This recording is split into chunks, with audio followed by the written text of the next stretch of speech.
to Winton School. I'm Alex. Welcome to N.E.W.S news for the 12th of May. Okay, we start the day with Te kupu or Te wiki. This week's word is moana, which is Te Rio for ocean or sea, is in Te Moana-nui-a-Kiwa, the Pacific Ocean.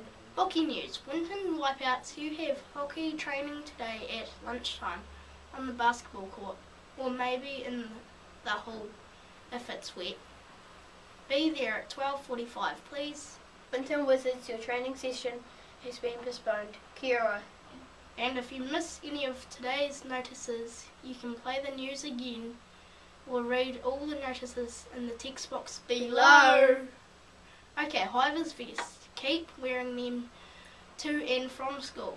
It's dark out there in the morning. Koutou. Sandpit news. A note to all students using Sandpit toys. They stay in the Sandpit. Thank you. Okay, 3 birthdays in Winton School.